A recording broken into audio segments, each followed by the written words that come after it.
storyline continued this week, and it's getting mixed reactions, so we'll see what that's about. We'll also check out what's new with Roman Reigns and more. Starting things off with Bayley, because the conversation is beginning to start up there involving her new gimmick.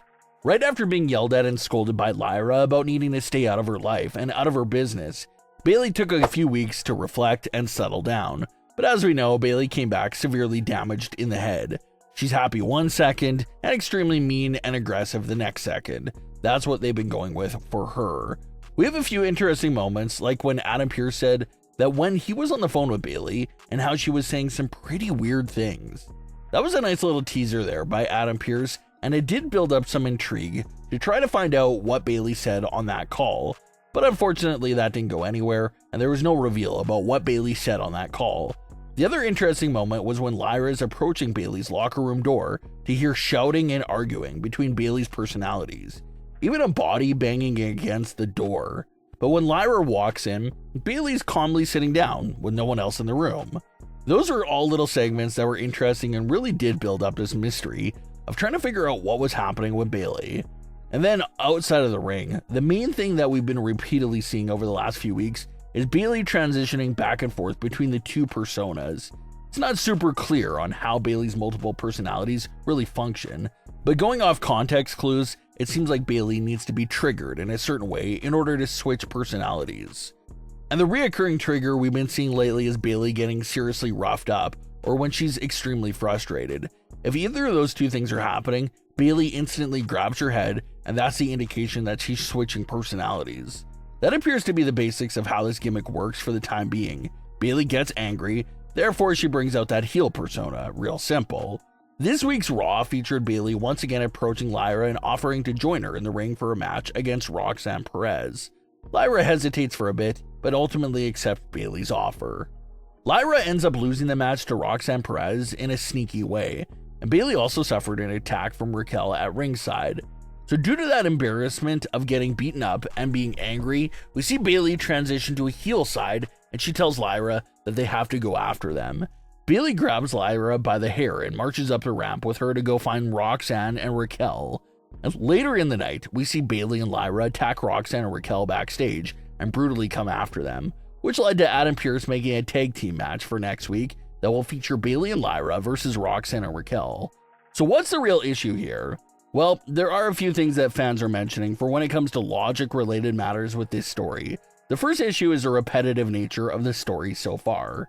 For several weeks in a row, we've seen Bayley come up to Lyra all friendly, and by the end of the night, Bayley's angry and aggressive towards Lyra after transitioning into her heel persona.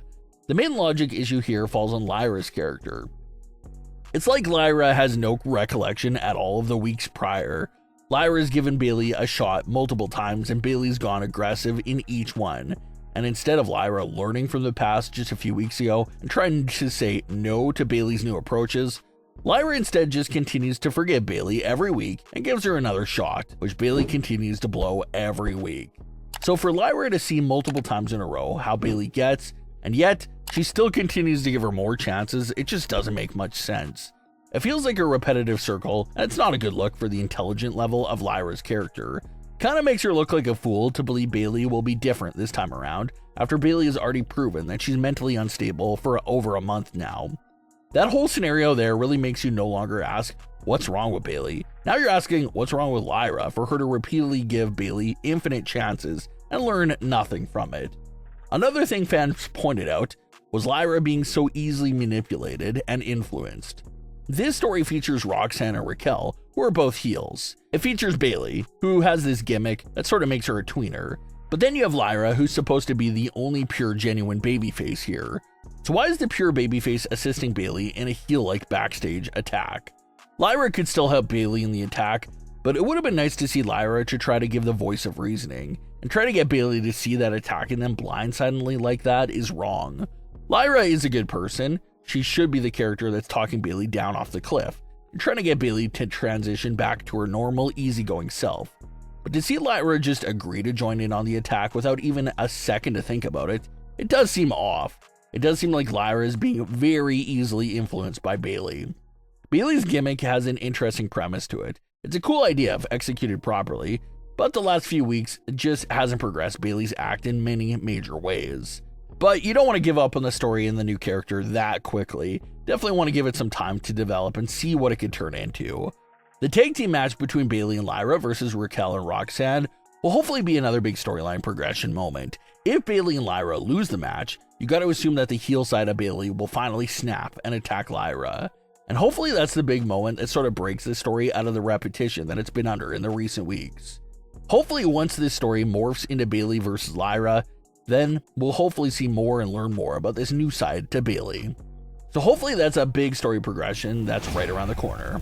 Roman Reigns recently spoke with Pat McAfee, and Roman gave some tips for his greatness and how he's able to achieve it.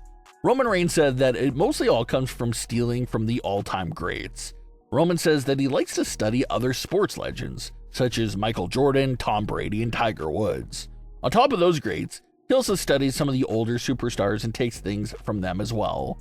Roman compares it to playing football. He says you steal plays. You see what works for someone else, you take it, make it your own, and now you're getting all the praise for it.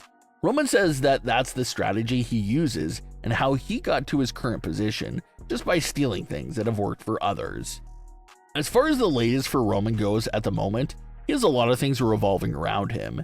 It seems like the ultimate goal is to find a way to get his hands on Seth Rollins, so he's slowly making his way there by facing all the members of the Vision. Crown Jewel is going to be his second match against Bronson Reed. You got to assume that a singles match against Braun Breaker also has to be around the horizon, and then maybe he finally gets to Seth. He also has this ongoing situation with Jimmy and Jay, so a lot of story continues to revolve around Roman and should continue to be exciting there. Fans have also noticed something concerning about the Wyatt Sicks that could turn out to be a big deal or no big deal, and that's the sudden and quiet disappearance of Uncle Howdy. Over the last few weeks, Bo Dallas has made some backstage appearances in his normal persona to try to speak with the Street Profits.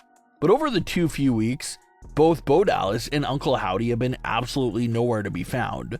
The Wyatt Sicks made a surprise appearance and came out to ringside a few weeks ago, and everyone was there besides Uncle Howdy.